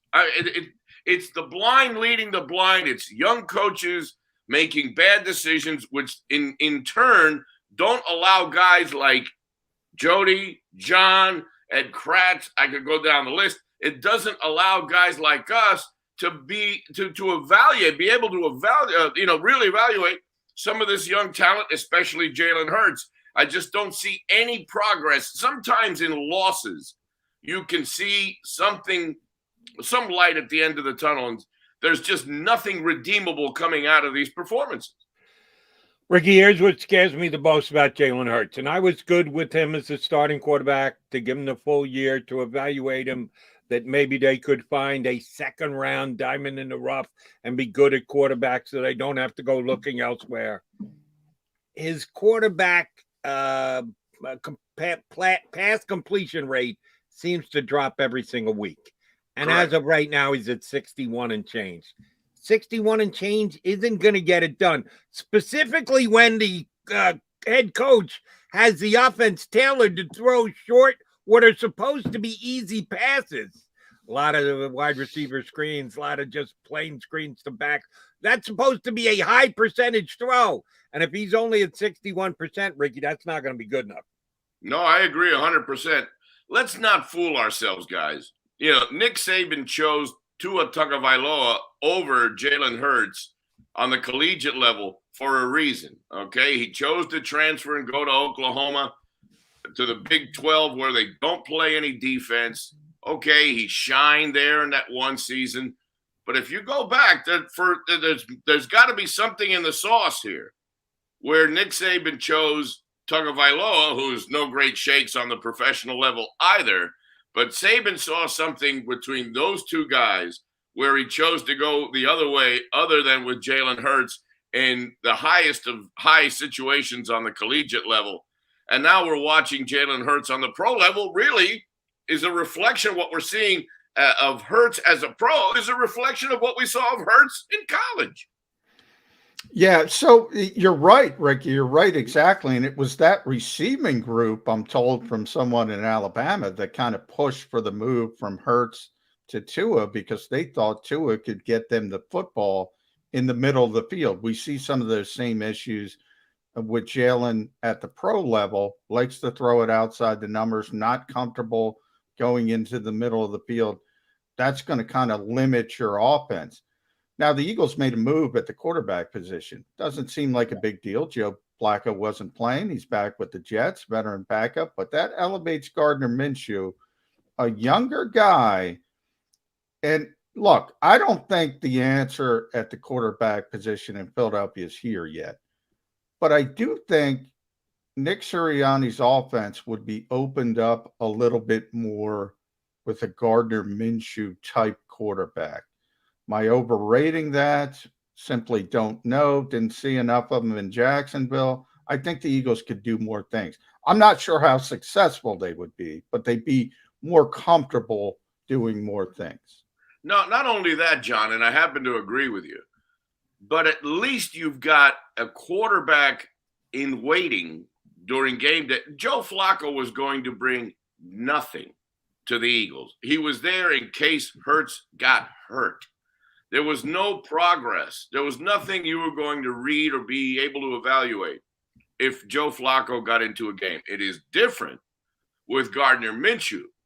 If Minshew gets in, whether it's because Hurts is not performing well enough or Hurts gets injured and has to come out of the game, but at least if Minshew comes in, you will see another dimension and another kind of quarterback with a different skill set as compared to Jalen Hurts. I saw enough of Minshew as a Jacksonville Jaguar to be at least intrigued by what he could do. And I agree with you. I don't think the long-term answer at quarterback is on that roster right now. But it is intriguing to me to be able to see something different at quarterback. And maybe Sirianni's, system works a lot better with somebody else. Who knows? I just need another look at some point to be able to say, okay, well, maybe it was Hurts, or maybe it was Sirianni, maybe it was the game plan. I just don't see, with Flacco, we would not have seen anything to be able to compare one thing with the other. With Minshew, I think there's at least a chance to evaluate either the coach or really get into the detail of the quarterback play with Hurts on this Eagle team. All right, Ricky, need a prediction out of you. I'm looking at the box score from week 1 when the Eagles beat the Falcons. They actually ran the ball with a running back 24 times. Miles Sanders had 15 carries. Kenneth Gainwell had 9. Jalen took off and ran it 7 times. Taking quarterback keeps and designated run plays from the quarterback position out, I'm going to maybe overly optimistic here, but say the Eagles run the ball 20 times this week. Hand it to a running back 20 times this week. No Miles Sanders, No, remember. I know. That's why I'm saying maybe this is overly optimistic, but it wouldn't be their number 1 running game of the year. I'm tying this into the fact that I think the Lions stink on ice. So they're not going to be playing from 2 touchdown down like they usually do. So, yes, they're going to actually run it 20 times. If I'm correct. I will give you the Ricardo answer, historical call. No, senor. No, senor. No, senor. Well, then, all right, then forget about my 20. Give me the breakdown of the running attempts for the Philadelphia Eagles this year, discounting Jalen Hurts keeps. Who's getting the ball how many times? I'm assuming Miles Sanders is not playing this week, gentlemen? Correct. Yes. They have not ruled him out, but he's not playing. Okay. He's not playing. So we're talking about a backfield of who? Gainwell, maybe Jordan Howard is elevated off the practice squad. Boston Scott. Don't forget Boston Scott, the Eagles have. But don't forget Boston Scott. Yeah. At max, and if we're talking a backfield of Gainwell, Boston Scott, and let's say Jordan Howard for conversation's sake, 15 rushes max. And I think you'd have to twist Sirianni's arm or somebody's got to whisper it into his ear one way or the other to get to the 15 rushes. I just don't see it. I like 15. And by the way, if they go 15, Ricky, I'm going to go. I want to throw this in there. I'm going to throw Boston Scott gets more carries than Kenny Gainwell. That's what I was asking. That's what I wanted out of Ricardo. Who's going to be the main guy? In that troika that we just mentioned, we have seen Boston Scott produce in the past, and I actually had been calling on my broadcast anyway. Had been calling for a little bit more of our little mighty might number. 35. Does he wear Boston? 35. Scott? Yeah. 35. I'm looking for more 35 in these first 7 games. I agree. Look, I think Gainwell is a good change of pace guy. I don't think he's a lead running back. Good receiver coming out of the backfield, as we saw the other day, catching the ball over the middle and getting into the end zone. So in a revamped running attack, if you're not counting on Miles Sanders, and as Jody mentioned, not counting on the Jalen Hurts element, then I think Scott becomes your lead back. 15 carries, I would hope to see. I don't think you'll get any more than that, especially against the Lions. An 0-7 Lions team this week with Dan Campbell obviously desperate for a win. I think it would do the Eagles well if they did use the ground game a little more. I just don't see it in the DNA of this coaching staff. 15 carries the most for the backs, not counting what Jalen Hurts is going to give you. And hopefully that'll work and get them out of Ford Field with a win. Yeah, with a big Boston Scott this week, you would hope the Giants would be on the schedule. Boston Scott, Giants killer Boston Scott, but it's the Detroit Lions first. I do want to shift to the defense, Ricky, because they're taking the heat more than the offense this week. And a lot of that comes down to Fletcher Cox and his comments after the game. And he was pretty honest about how passive this group, a lot of cover 2, a lot of soft zone. Tom Brady's completing 80+% of his passes, which isn't a big deal because it's Tom Brady. But then Derek Carr's over 90%. Dak Prescott, 4th time quarterback has completed over 80% of his passes. It looks like 7-on-7 out there. Is Jonathan Gannon that bad, or are the linebackers that bad? Well, this isn't exactly, the 85 Bears linebacking core. Let's start there. But I am just as puzzled by the scheme defensively as Fletcher Cox is. I was able to rewatch last night Seth Joyner's comments about what Fletcher Cox said. And Joyner really opened my eyes to something. He thinks that this defense right now is completely in shambles. I'm paraphrasing. I'm not quoting. But when Fletcher Cox made those comments on Sunday night, and you were there, John, it really shines a light into the disarray, in my opinion, of where this Eagle defense is at right now. Now, we mentioned that they don't have big-time talent at linebacker. I think the corners have done a decent job. They have, yeah. I really do think that Nelson has been admirable here with Slay in the backfield. The other day, Epps got burnt one time over the middle. But really, the secondary, I don't think, has been the main culprit of what ills this defense. But up front, some of these guys have disappeared in these games. I mean, absolutely disappeared. You're talking some very high-priced talent on the defensive line and in this rotation that was supposed to be the strength of this team. And I'm never going to accuse guys of jocking it. I won't do that. But I tell you what, some of the effort that I've seen here, especially in the last couple of weeks, it looks to me either the schematics just don't work, or maybe some of these guys have mentally checked out because they just don't believe in what this defensive coordinator is doing. So that's a huge concern for me. We'll see against Jared Goff and the Lions on Sunday if they can get that turned around. Yeah, if they're checked out against Lions, that's a really, really bad sign because this is absolutely a winnable game for the Eagles. Someone mentions to me last night on WIP, Ricky, one of my callers, they were afraid of the upcoming game because the Lions are going to want to go out and win one for Deuce.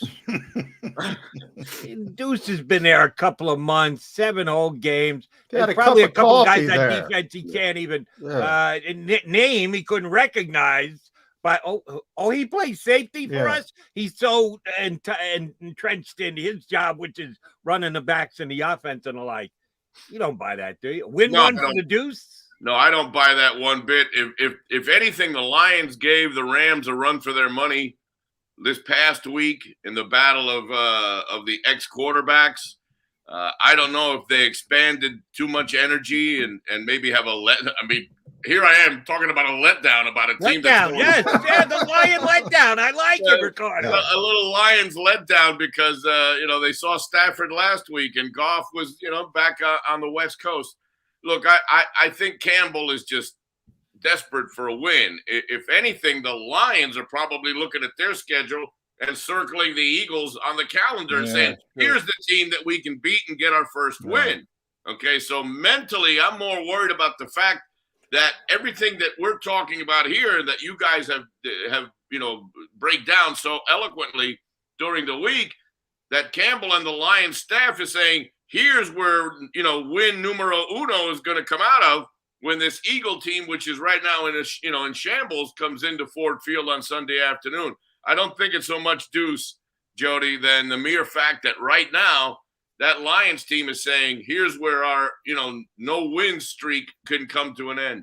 Yeah, battle of coaching heavyweights, Dan Campbell and Nick Sirianni. I do want to say, to Jody's point, more of the Eagles would probably want to win one for Deuce Staley than the Lions. I mean, if there's any emotion attached to Deuce Staley, I would think it's from the Eagles side than from the Lions side. Yeah.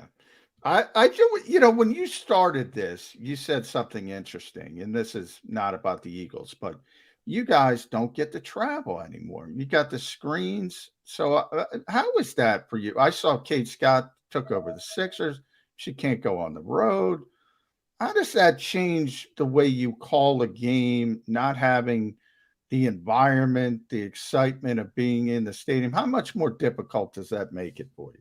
Well, John, I'll tell you what, Jody can attest to this because he's been around me for many years. I got a head start on all these guys doing games remotely because the Spanish broadcast for the baseball for years, there's not enough booth space in a lot of these stadiums for the extra broadcast team. And especially with the NFL where you've got the home team radio and oftentimes you've got a syndication company, whether it's Westwood One or Sports USA or whatever, that occupy another booth. So I've been doing games off monitors both baseball and football for quite a long time. Now, for me, it's a lot easier off the monitors because it's a better view than some of the booths that I've been placed in over the years. Okay. Yeah.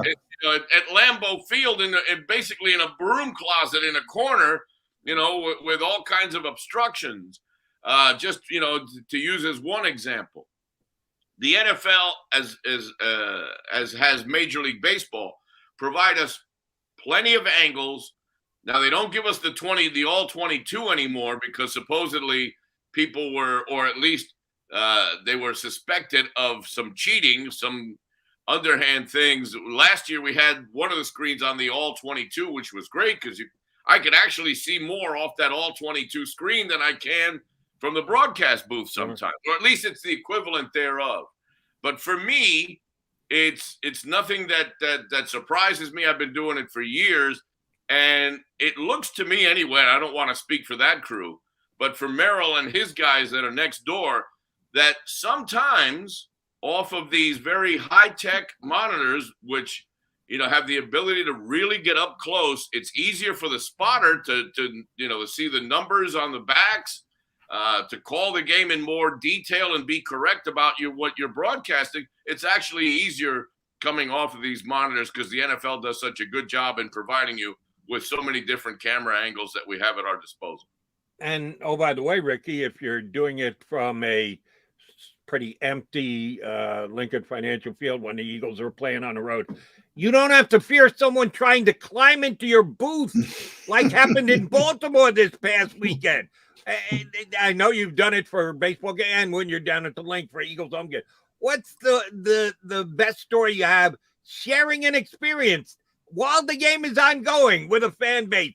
Anybody wave, anybody throw anything at you? What's your best fan interaction broadcast? I'll tell you what, Jody, the night I needed a security escort to be taken out of Soldier Field, the night of the No Senor call, okay?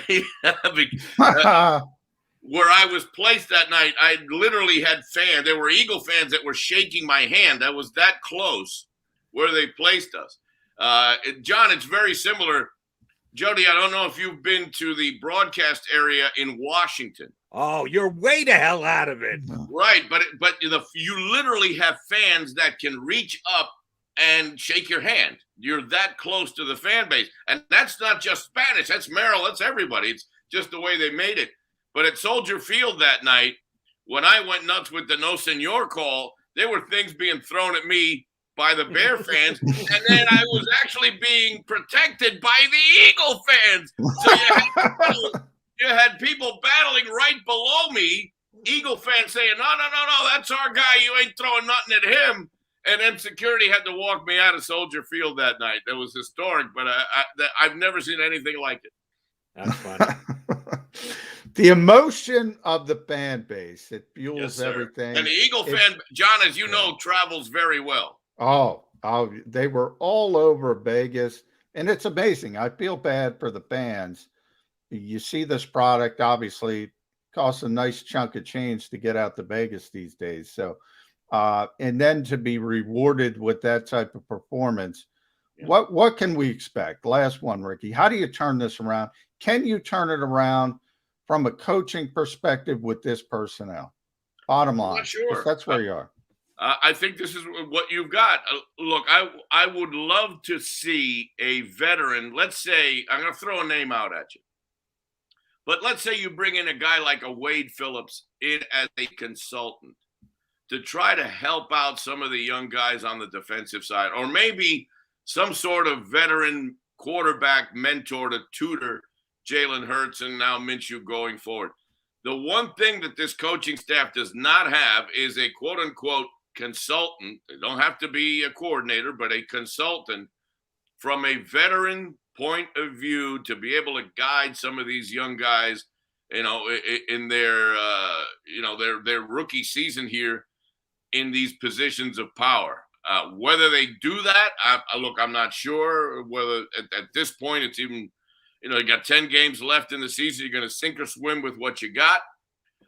But this coaching staff better start analyzing themselves and really internally taking a look at what they're doing, because what I am most fearful of is that at some point soon here they lose this locker room completely. We're starting to see some cracks in the armor, and I don't want these cracks to become, bigger than what they already are. They need to get this thing reeled in. And a loss in Detroit this Sunday could mean some sort of major change one way or the other, whether it's Howie saying, all right, I've got a couple of days to make some deals before Tuesday, November the 2nd, a week from today, the trade deadline, or maybe bringing in, some consultant help on the coaching staff. We'll see, but this is a big one on Sunday. I'd rather be anywhere else. I'd rather play the Buccaneers again this Sunday than go into Detroit, because if you lose to the Lions this week, I think it tilts things. Come on, Ricardo. They're going to win on Sunday. The Lions find a way to lose every week. They're going to find a way to lose to the Eagles. All right. It's going to be a Jake Elliott 57-yard field goal at the gun. That's what they're going to need. That's what it's going to take, John. An Elliott C. Senor? Yes. There we go. C. Senor. All right. We'll see. One more thing, by the way. Is Marty Morningwig available to come back for about the 9th time? If you're looking for a consultant on the offensive, why don't we go down that Marty Morningwig road again? Did he sign with anybody, John? Do either of you know what the topic? Is he getting paid by anybody these days? He's texting reporters. That's what Marty's doing.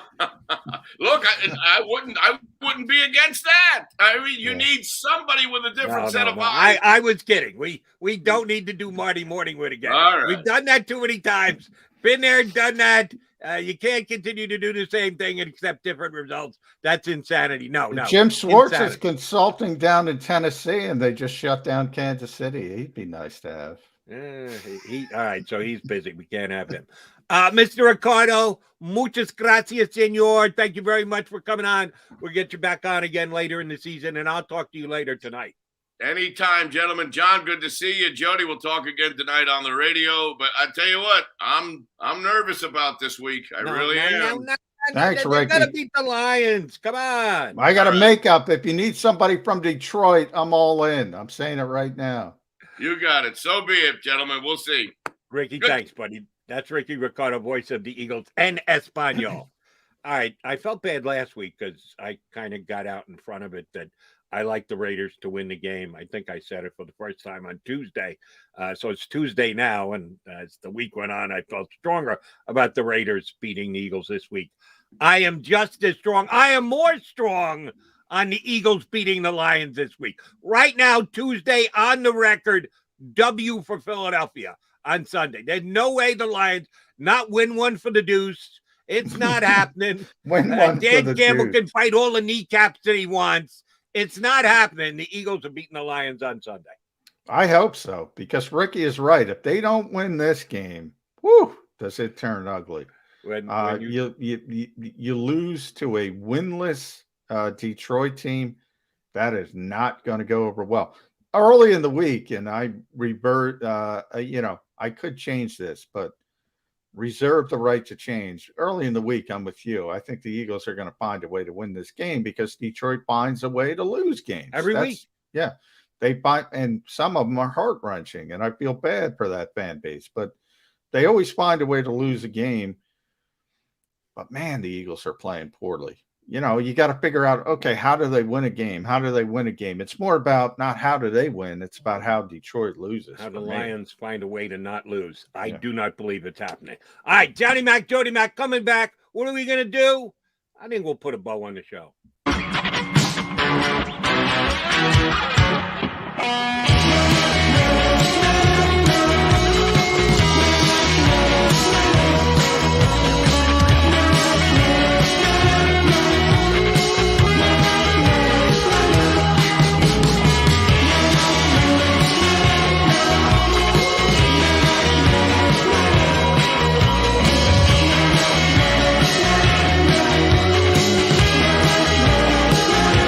At Stateside Vodka, every new customer gets the world's best rocks glass, free. What's that? A rocks glass? You're telling me that bottle is cut in half? You could say that. Holy shit. And you're telling me I can get one of these glasses for free? That's right. One free rocks glass per customer with each first-time purchase of stateside vodka. So good, it just disappears.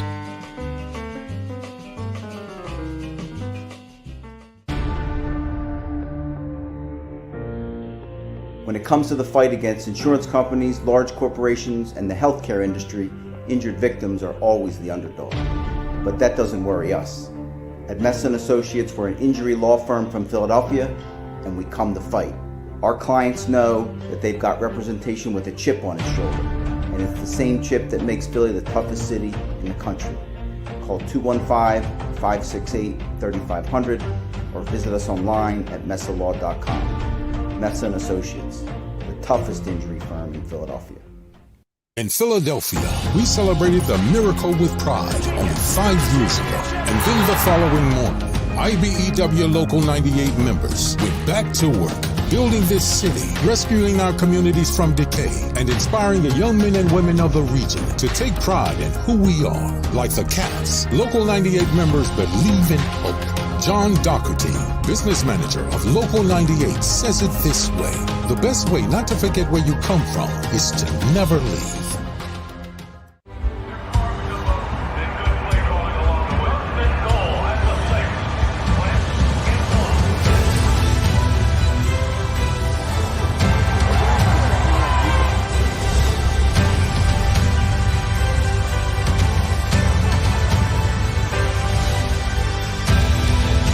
Field of life, First Trust Bank is there for you. 7 on 3. 1, 2, 3. Because Philadelphia dreams deserve a Philadelphia bank. Go for the midnight dares. Go for the game. Go for the hits. Go for the fans. Go for the win.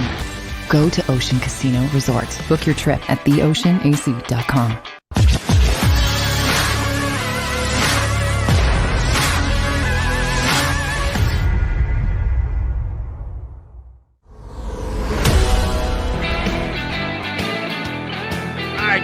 Picking on us here on Bird 365, McMullen McDonald. All right, J-Mac. You get coordinator central today? Well, the coordinators. Big day for Jonathan Gannon. Okay, yeah, he's got some questions to answer, and I'll be so kind as your considerate partner to give you a potential question to ask Jonathan Gannon for today. But first, a question for you. Was Zach McPherson active for yes, past Sunday's game? Yes. Okay. So the number of defensive snaps, I checked the snap analysis. You, I, and Zach McPherson all tied with 0 snaps played on defense this past week. Yeah, I mean, Zach hasn't played on defense. It's the Eagles corners. We just talked about it with Ricky. They've been pretty good. I mean, I don't have an issue with that. So as long as Slay, and I'm looking it up though, he had 22 special team snaps. So that's his role right now. Core special teamer. Steve Nelson's played well for the most part, got beat on that one long pass. Avonte Maddox has played well in the slot. As a whole, it's, strange to say the corners have been the strongest part of the defense in my estimation. And Zach's a rookie corner, and the guys playing in front of him are just better. And that's why I said at some point, do you want to get something for Steve Nelson at the trade deadline? That's why I'm bringing it up. If you're going to, and I hope that there's communication between the front office and the coaching staff about what they may or may not do leading up to the trading deadline, including all the way 1 week from today on the trading deadline. It wouldn't hurt to get Zach McPherson a snap or two, because if you trade Steven Nelson, Andre Dillard, is he going in as your starting corner next week if Nelson were to be dealt? Or no, Andre Dillard is more of a safety, although he is pretty versatile. They had that kid Mac McCain they picked up on waivers. They have Tate Gowan, who they just traded for in the Zach Ertz trade. They have a lot of young corners, so it would be interesting if I think Zach McPherson ultimately is a slot corner.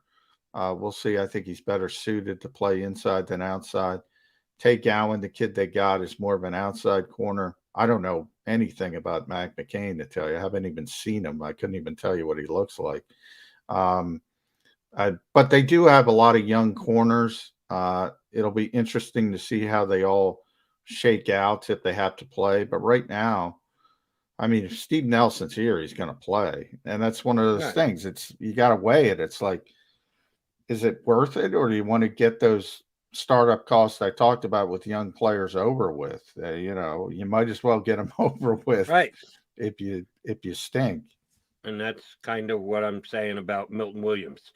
He might not be grading out all that well, but he's a future contributor. Derek Barnett is not. Derek Barnett's future with the Philadelphia Eagles is 11 games max. That's it. He's not going to be back here next year, or 10 games back because they played 7. No, that's true. He's not going to be back. I mean, he's not going to be back. He's going to get overpaid. I guarantee you, on the open market, the Eagles are not going to want to pay him. So you're right. He's not going to be back. So from that standpoint, but you would have to trade him. I think it's more difficult to trade a player like Derek Barnett because of his money. Because remember, you're already losing the locker room. We talked about that a little bit with Ricky as well. If you say, if Derek Barnett's still here and you just bench him, I don't think you can do that, because players know, well, he's better than that guy. And that's how players look at things. I would slowly move up the number of plays. I'm not going directly inactive Derek Barnett. No. I'm not going to be, because you're right, that could cause a fissure in the locker room. But each week I would get Milton Williams out there a little bit more involved on the defensive end position, but that's just me. All right, I'm already on record. I'm picking the Eagles this week. McMullen's quasi on record that he's leaning toward the Eagles this week. Leaning. But I'm tired. I gotta think. I gotta focus.